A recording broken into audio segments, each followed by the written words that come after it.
we try to be the dads that we always wanted.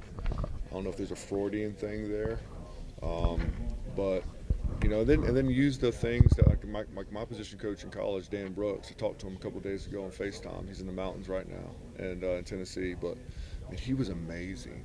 You know, he did so many. He was just consistent, and he always had a saying: "Be where you're supposed to be when you're supposed to be there, doing what you're supposed to do." Like that was like his rule for life. He was like, if you follow that, man, you'll be okay. And he was a technician in how he coached, and there was a consistency on his drills. You know, on Monday you had this, and Tuesday you had this, and Wednesday you had this, and guys like Coach Rump, who man coached with great juice. He would cuss you out without ever saying a cuss word, and it was just like, you're like, how did that just happen? I mean, I've never heard him curse ever in my life, but the intentionality and intensity that he brought was amazing, or the skill of Marion Hobby, or the ingenuity of Todd Bates and connecting verbiage with techniques, or the demanding relentlessness of Coach Venables. And so I think my coaching style is an eclectic one, but the foundation is always building relationships, connecting with my guys. I think before you ask a guy to run through a wall for you, you're going to have to break down a couple for him. And if you do that, if you get them connected to you, they'll do whatever you want them to do. If they are disconnected, they won't run extra hard. They won't be as detailed in their plays. And so relationships was not our problem last year. We were a very connected group. We have to be more efficient. We have to be tougher. We have to get off the field on third down. We have to get to the quarterback. You have a good mix of guys you bring back from last year's team, and you also brought in some guys. Could you talk about your room a little bit and that mix? Yeah. So, man, I got a great room. Excited about the guys. Like I said, Coach Venables and our staff, and Coach Bates and myself, we worked very, very hard. Coach Roof, and it's a whole team effort, worked really hard to assemble a room that is both highly experienced and competitive. I don't know the last time a guy that was as good as Trace Ford transferred from Oklahoma State to Oklahoma. Rondo Bolthroyd was an all-ACC selection and just a phenomenal player. PJ Adebowale was a five-star, one of the first ones since 2016 signed at Oklahoma on defense. Taylor Wine is a diamond in the rough that nobody ain't talking about, and this dude is an animal. Like I'm telling you straight up, and he's a young player. He's got to learn and get better. He don't know what he don't know, but man, he goes a million miles an hour. He's athletic. He's long. He's got big, powerful legs. And he's another guy that I can coach really hard.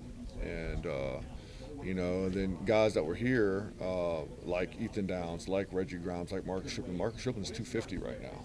I mean, you should see this guy. He's never been that big. Dean needs to talk to Coach Schmidt.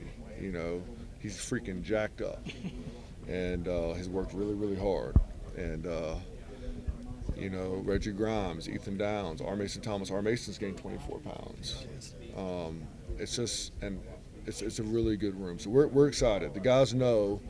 Hey, listen, man. There's going to be some different lineups going against ones, twos, threes, and play your schedule. I ain't looking for no moodiness. I ain't looking for why am I running out there. Okay, whether I'm at Oklahoma or Clemson or somewhere else, New Mexico State Community College of Minneapolis, man, I'm going to do my best. And I'm going to freaking max out my opportunity. And so we got to get guys thrown in the fire. We got to see who can play under pressure. And the only way you do that is you put them in there. And so we're going to mix it up. Ain't nobody got a job. Ethan Downs was second team All Big 12 last year. Ethan Downs was one of the standards when it comes to being an Oklahoma man. He's got to go out and prove it. Rondo Bolthroyd started at Wake Forest and is a phenomenal player. And PJ Adebowale was a five-star. Yep. Go prove it, man. The left tackle at Texas don't care how many stars you got. They don't care. You got to freaking go prove it every day. And so I got a group that's very aware of that. I got a group that's eager to please. And I got a group that's playing a lot more physical. How exciting was it to see somebody like R. Mason go through the year last year and flash at moments? And is it hard to stay patient knowing what he could be?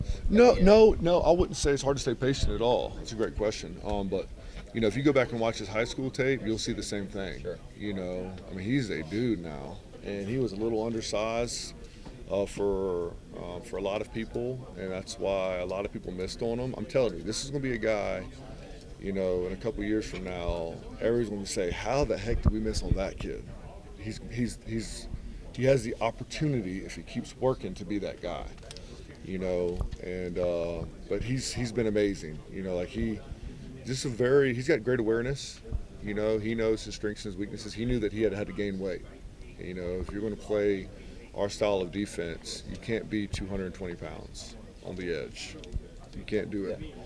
And so our Mason does a great job creating knockback and playing in the backfield because of the force he creates. He moves his mass faster than maybe some other guys. Let's say another guy's, I don't know, bigger, but they don't move it as fast. Well, they're not creating as much force. So it's really about force. It's about pad level. It's about intelligence. It's about quickness, speed, agility, and our Mason has all of that. Is PJ kind of one of those guys that's just a coach's dream, just as far as physically what he has and the tools that he has in place? I mean, for sure. He's not normal. But that's not what makes a great defensive end. What makes a great defensive end and edge player is you have to use it. He's got to use his length. He's got to get on an edge. He's got to play with technique. It's pad level, it's physicality, it's hands, it's get off, it's violence, it's technique. That's what makes a great edge player. But he has everything he needs and nothing that he doesn't. You said back in the spring you're not going to apologize for bringing in good players to Oklahoma. Venables and the other coordinators, Levy and Roof, have said competitive depth probably a dozen times just today. Have you seen that play out in terms of everybody has to raise their level because you have so many guys in your room that could play, could see a lot of snaps? Yeah, for sure. I would say that's consistent, and that's where you want to be. You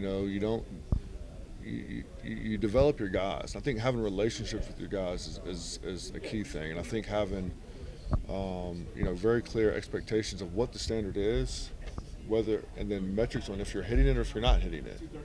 But yeah, competitive depth makes everyone better.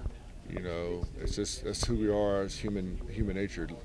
Naturally, we're lazy as people, generally speaking. You have the rare weirdo that just works harder than everybody all the time, regardless of Monday or Sunday. But most of us, we will play to the level of our competition. So it's getting them to play to a standard. And when you have other guys that are competitive around you, it creates a sense of urgency within yourself that's good, that brings out the best in yourself. What were the conversations like with Coach Bates and Coach Venables with Jonah sliding inside? Did you have to try and battle to keep him? How did that all play out? Well, I was part of me and Coach V recruited him here. And what I'll say about Jonah Laulu is you're talking about a team guy. He's 6'6", he's closer to 290 now, almost 300 pounds. And so looking at skill set, looking at needs, what's best for him. Coach V says it all the time, and we're going to do what's best for the players. And sometimes in an organization, for any of you guys that manage people or lead people, that there's a tension between what's best for the individual and what's best for the institution. Okay? And so we try to make that the paradigm which we look through. And Jonah being inside is better for him, and it's better for our defense. Coach, do you expect with McCullough coming in that you will have better play at that position than before? Deshaun was here a long time and actually was better than a lot of people gave him credit for. And I'm just wondering where you think you are at that position in terms of production this year. Yeah, so talking about Deshaun McCullough, he's going to play linebacker, so he's going to play Sam. And so I coach the defensive ends. I thought that he was going to be cheetah and it would work some into. Yes, however Coach V and Coach Roof want to use him, but what I'll speak on him is he's done an unbelievable job. Yeah. You saw flashes of it in the spring, of his length, his speed, his aggression. It's different, and so Coach V has a proven track record of putting guys in the right seat on the bus.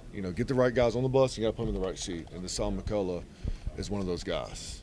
So